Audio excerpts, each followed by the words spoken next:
మనలో చాలామందికి ఈ అనుభవం ఎదురయ్యే ఉంటుంది.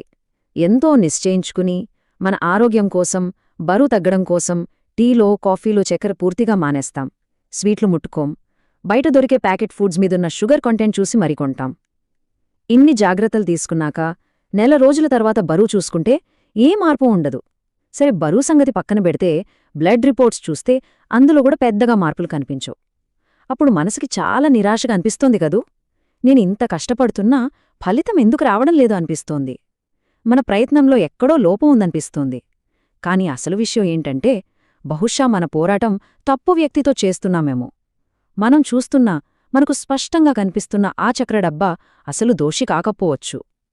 మన కళ్లకు కనిపించకుండా మన ఆరోగ్యకరమైన ఆహారంలోనే దాగియున్న ఒక పెద్ద చక్ర వల గురించి ఈరోజు మనం చాలా వివరంగా, నెమ్మదిగా మాట్లాడుకుందాం. ఒకసారి ఈ సీన్ ఊహించుకోండి. ఉదయాన్నే లేచి ఎంతో ఆరోగ్యకరమైన టిఫిన్ తిన్నామన్న తృప్తితో రోజును ప్రారంభిస్తారు. ఉదాహరణకి నూనె లేకుండా ఆవిరిమీద ఉడికించిన 4 ఇడ్లీలు లేదా జీరో షుగర్ అని రాసి ఉన్న కార్న్ఫ్లెక్స్ పాలు. అబ్బా, ఎంత హెల్దీ బ్రేక్ఫాస్ట్ అనిపిస్తోంది. ఆఫీస్కు ఉత్సాహంగా బయలుదేరతారు. కానీ గంటన్నర గడిచేసరికి, అంటే సుమారు 11:30 అయ్యేసరికి మెల్లగా నీరసం మొదలవుతోంది. కళ్ళు మూతలు పడుతుంటాయి. మీటింగ్లో బాస్ చెప్పేది బుర్రకెక్కడు. ఏదో తెలియని ఆకలి, చిరాకు, పనిమీద అస్సలు దృష్టి పెట్టలేకపోతారు.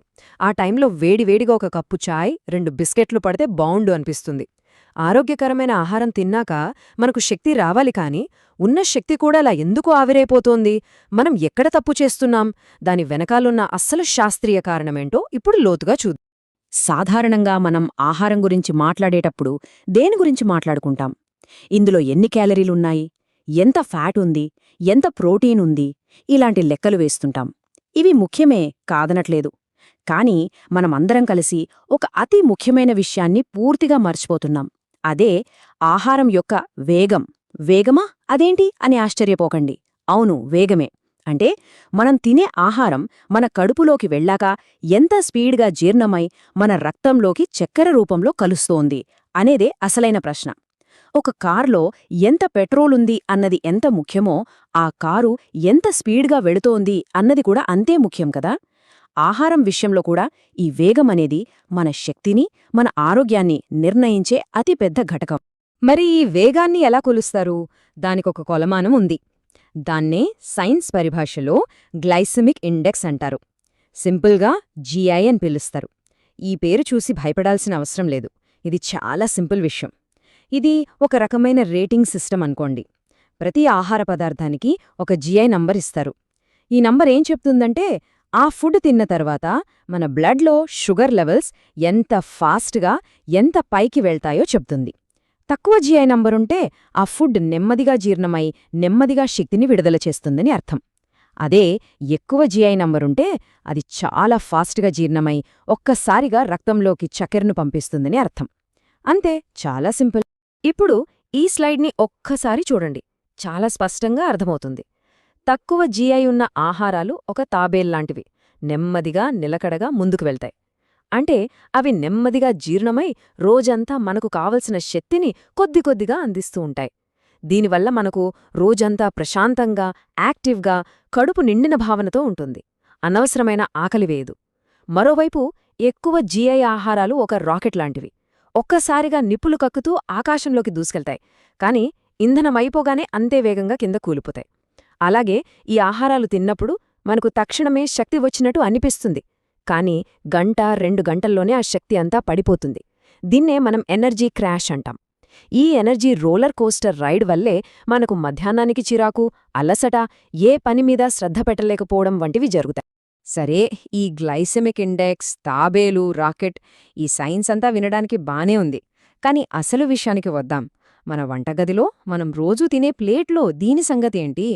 మనం ఏమాత్రం అనుమానం రాకుండా చాలా ఆరోగ్యకరం అని నమ్మి తినే కొన్ని సాధారణమైన ఆహార పదార్థాలు నిజానికి ఎంత పెద్ద హై స్పీడ్ రాకెట్స్ అంటే అవి మన రక్తంలో ఎంత పెద్ద చక్కెర తుఫానుకు కారణమవుతాయో తెలిస్తే మీరు ఖచ్చితంగా ఆశ్చర్యపోతారు. మనల్ని మోసం చేస్తున్న ఆ ఆరోగ్యకరమైన దొంగలెవరో ఇప్పుడు ఒక్కొక్కరిగా చూద్దాం. మొదటిది మనందరి ఫేవరెట్, సౌత్ ఇండియాలో ప్రతి ఇంట్లో కనిపించే టిఫిన్ ఇడ్లీ. అరే, ఇడ్లీ ఆరోగ్యకరం కాదా?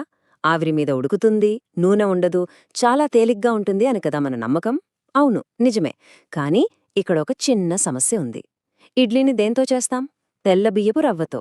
బియ్యం సహజంగానే పిండి పదార్థం. దాన్ని మనం రుబ్బి పులియబెడతాం. ఈ పులియబెట్టే ప్రక్రియ వల్ల ఆ పిండి ఇంకా సులభంగా జీర్ణమయ్యేలా తయారవుతుంది.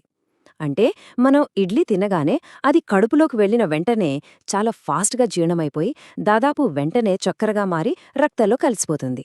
ఒక్క మాటలో చెప్పాలంటే మీరు 4 ఇడ్లీలు తిన్నా, ఓ 2-3 చెంచాల పంచదార తిన్నా మీ శరీరం మీద దాని ప్రభావం, ఆ షుగర్ స్పైక్ దాదాపు ఒకేలా ఉంటుంది.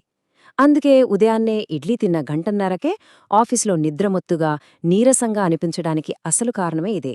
ఇక రెండోది కార్న్ఫ్లేక్స్. దీని మార్కెటింగ్ అద్భుతంగా ఉంటుంది. ప్యాకెట్ మీద లో fat, healthy heart, rich in iron అని పెద్ద పెద్ద అక్షరాలతో రాసుంటుంది. అది చూసి మనం ఎంతో ఆరోగ్యకరమైన ఆహారం కొంటున్నామని అనుకుంటాం. కానీ ఒక్కసారి దాని వెనకాల ఉన్న ఇంగ్రీడియంట్స్ లిస్ట్ చదివితే అసలు విషయం తెలుస్తుంది. అవి దాదాపు పూర్తిగా మొక్కజొన్న పిండితో చేసినవి. అంటే స్వచ్ఛమైన పిండి పదార్థం. ఒక కప్పు కార్న్ఫ్లేక్స్ తింటే, ఒక తెల్ల బ్రెడ్ ముక్క తిన్నప్పుడు మన బ్లడ్ షుగర్ ఎంత వేగంగా పెరుగుతుందో అంతే వేగంగా పెరుగుతుందని ఎన్నో అధ్యయనాలు చెబుతున్నాయి. అంటే ఆరోగ్యమనుకుని మనం డబ్బులు పెట్టుకొనేది మన శక్తిని, మన ఏకాగ్రతను రోజూ దొంగిలిస్తోందన్నమాట. ఇక మూడోది ప్యాక్ చేసిన పండ్ల రసాలు. వాటిమీద నో యాడెడ్ షుగర్ అని రాసి ఉంటుంది. అది నిజమే కావచ్చు, వాళ్ళు అదనంగా చక్కెర కలపకపోవచ్చు. కానీ ఇక్కడ మనం ఒక ముఖ్యమైన విషయాన్ని అర్థం చేసుకోవాలి. మనం ఒక కమలా పండును మొత్తంగా తిన్నప్పుడు అందులోని చక్కెరతో పాటు ఫైబర్ కూడా మన కడుపులోకి వెళ్తుంది. ఈ ఫైబర్ ఒక స్పీడ్ బ్రేకర్లా, ఒక రక్షణ కవచంలా పనిచేసి ఆ పండులోని చక్కెర మన రక్తంలోకి నెమ్మదిగా విడుదలయ్యేలా చూస్తుంది. కానీ మనం ఆ పండును జ్యూస్ చేసినప్పుడేమవుతుంది? ఆ ఫైబర్ అనే స్పీడ్ బ్రేకర్ మొత్తం పిప్పి రూపంలో బయటకు పోతుంది. మిగిలేది చక్కెర నీళ్లు మాత్రమే. ఒక గ్లాస్ ఆరెంజ్ జ్యూస్ తాగితే అందులో 3-4 ఆరెంజ్ల చక్కెర ఉంటుంది. అది కూడా ఫైబర్ అనే కంట్రోల్ లేకుండా. ఫలితంగా ఆ చక్కెర నేరుగా చాలా వేగంగా మన రక్తంలోకి దూసుకెళ్తుంది. ఒక పండు తినడానికి, ఒక గ్లాస్ జ్యూస్ తాగడానికి మధ్య ఉన్న తేడా ఇది. సరే, ఇడ్లీ, కార్న్ఫ్లేక్స్, ఫ్రూట్ జ్యూస్ వంటి ఈ హై స్పీడ్ ఫుడ్స్ వల్ల మన రక్తంలో షుగర్ స్పైక్ వస్తుందని అర్థమైంది. కానీ దానివల్ల ఏమవుతుంది? ఆ తర్వాత మన శరీరం లోపల, మన మెదడులో ఏం జరుగుతుంది? ఈ షుగర్ స్పైక్ మనల్ని రోజంతా ఒక ఎమోషనల్, ఎనర్జీ రోలర్ కోస్టర్పై ఎలా తిప్పుతుందో, మన మూడ్ని, మన పనిని ఎలా ప్రభావితం చేస్తుందో ఇప్పుడు వివరంగా చూద్దాం. ఈ చార్ట్ చూడండి. మొత్తం కథ ఇదే చెబుతుంది. నీలిగీతను గమనించండి. ఇది ఇడ్లీ లాంటి హై జీఐ టిఫిన్ తిన్నవాళ్ల ఎనర్జీ లెవెల్. తిన్న గంటకే ఎనర్జీ లెవెల్స్ ఆకాశంలోకి దూసుకెళ్లాయి. ఆ సమయంలో మనకు చాలా యాక్టివ్గా అనిపించొచ్చు. కాని అసలు సమస్య ఆ తర్వాతే మొదలవుతుంది. సరిగ్గా 3 గంటల తర్వాత చూడండి, ఆ గీత ఎంత వేగంగా పాతాళానికి పడిపోయిందో. దీన్నే మనం షుగర్ క్రాష్ లేదా ఎనర్జీ క్రాష్ అంటాం. ఈ క్రాష్ సమయంలోనే మనకు ఆఫీస్లో పనిమీద ఏకాగ్రత లేకపోవడం, అనవసరంగా చిరాకు పడ్డటం, మెదడు మొద్దుబారినట్టు అనిపించడం ఇవన్నీ జరుగుతాయి. దీనికి విరుద్ధంగా ఆకుపచ్చ గీతను చూడండి. అది సమతుల్యమైన అల్పాహారం తిన్నవాళ్ల ఎనర్జీ. అది నిలకడగా, స్థిరంగా ఉంది. వాళ్ల శక్తి రోజంతా ఒకేలా ఉంది. మన రోజుని నిర్ణయించేది ఈ 2 గీతల మధ్య ఉన్న వ్యత్యాసమే. ఇది మనలో చాలామందికి రోజూ జరిగే అనుభవమే. రోజంతా ఆఫీస్లో కష్టపడి సాయంత్రం ఇంటికొస్తాం. ఏదైనా పుస్తకం చదువుకుందాం, పిల్లలతో ఆడుకుందాం, లేదా జిమ్కు వెళ్దాం అనుకుంటాం. కాని శరీరం సహకరించదు. సోఫాలో కూలబడిపోతాం. అస్సలు ఓపిక ఉండదు. కాని అదే సమయంలో చేతిలోకి ఫోన్ తీసుకుంటే మాత్రం గంటల తరబడి ఇన్స్టాగ్రామ్, యూట్యూబ్ స్క్రోల్ చేయడానికి ఓపిక ఉంటుంది. ఎందుకిలా? పని చేయడానికి లేని శక్తి ఫోన్ చూడటానికి ఎక్కడ్నించొస్తుంది? ఆ టైంలోనే మనకు చిప్స్, బిస్కెట్లు, వేపుళ్ళు తినాలని విపరీతమైన కోరిక పుడుతుంది. దీనికి కారణం ఆ రోజు సాయంత్రం కాదు.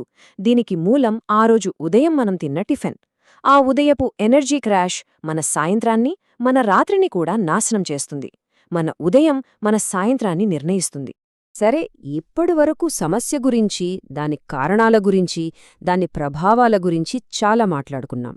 ఇవన్నీ విన్నాక కొంచెం భయంగా, నిరాశగా అనిపించవచ్చు. అయ్యో, నాకిష్టమైన ఇడ్లీ, దోశ తినకూడదా అని కూడా అనిపించవచ్చు. అస్సలు భయపడాల్సిన అవసరం లేదు. ఎందుకంటే పరిష్కారం మన చేతుల్లోనే ఉంది. అది కూడా చాలా సులభమైన పరిష్కారం. ఇష్టమైనవి మానేయాల్సిన అవసరం లేదు. మన ప్లేట్లో చిన్న చిన్న మార్పులు చేసుకుని ఈ ఎనర్జీ రోలర్ కోస్టర్ని ఎలా కంట్రోల్ చేయాలో, మన శక్తిని మన చేతుల్లోకి ఎలా తీసుకోవాలో ఇప్పుడు చూద్దాం. ఇక్కడ మనం గుర్తుపెట్టుకోవాల్సిన ఒకే ఒక్క సింపుల్ రూల్, ఒకే ఒక్క మంత్రం: తొలగించటానికి ముందు జోడించండి.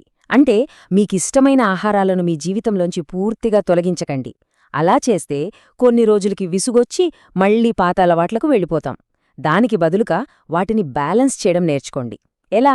మీరు అన్నం, ఇడ్లీ, దోస, ఉప్మా లాంటి పిండి పదార్థాలు ఎక్కువగా ఉన్న ఆహారం తిన్న ప్రతిసారీ వాటికి కొంచెం ప్రోటీన్, కొంచెం ఫైబర్ జతచేయండి.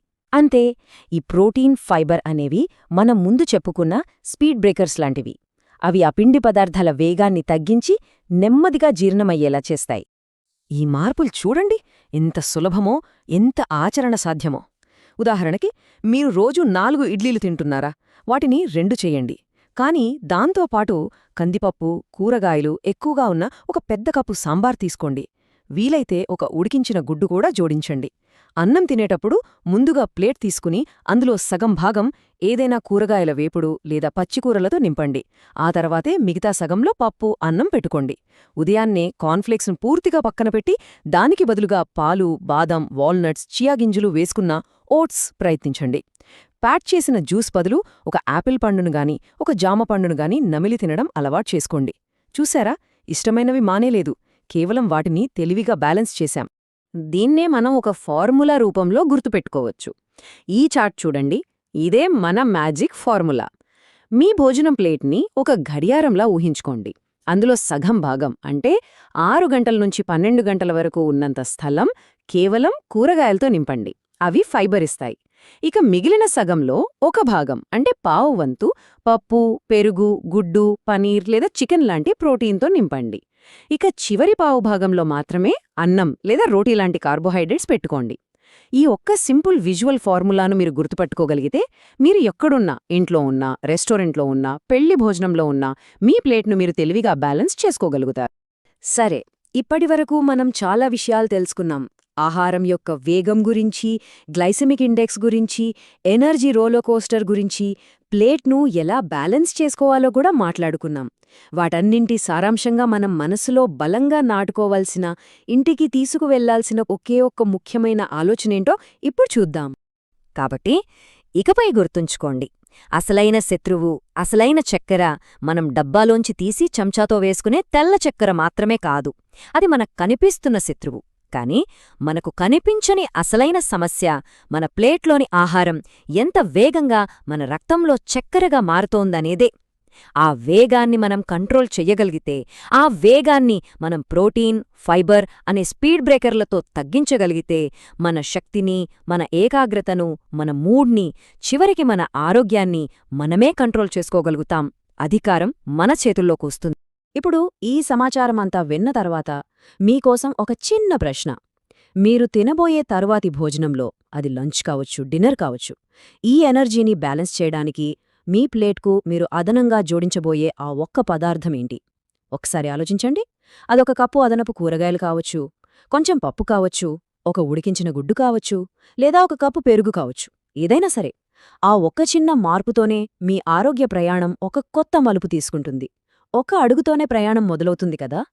డైట్ ఒకటే కాదు, మనసు, నిద్ర, ఒత్తిడి, మన సంబంధాలు ఇవన్నీ కలిస్తేనే సంపూర్ణ ఆరోగ్యం. ఇలాంటి విషయాలు మీ జీవితానికి ఉపయోగపడుతున్నాయి అనిపిస్తే ఈ వెల్నెస్ గీక్స్ ఛానల్ని ఒక ఫ్రెండ్లా భావించి లైక్ చేయండి, అలాగే సబ్స్క్రైబ్ చేయండి. మీకు ఈ సమాచారం నచ్చితే మీ ఆత్మీయులతో షేర్ చేయండి. ఈ వీడియోలో మీకు బాగా నచ్చిన విషయమేదో కింద కామెంట్ చేయండి. ఇక్కడ మనం ఆరోగ్యం, మనసు, జీవనశైలి అన్నిటినీ చాలా సింపుల్గా మనకు అర్థమయ్యేలా మాట్లాడుకుంటాం. ఈ వీడియోలో చెప్పిన విషయాలు ఇంకా లోతుగా తెలుసుకోవాలంటే డిస్క్రిప్షన్లో కొన్ని మంచి పుస్తకాల లింక్స్ పెట్టాను. మీరు వాటిని కొనుగోలు చేస్తే అది ఈ వెల్నెస్ గీక్స్ ఛానల్కు ఒక చిన్న సపోర్ట్ అవుతుంది, మరింత మంచి కంటెంట్ తీసుకురావడానికి సహాయపడుతుంది. ధన్యవాదాలు.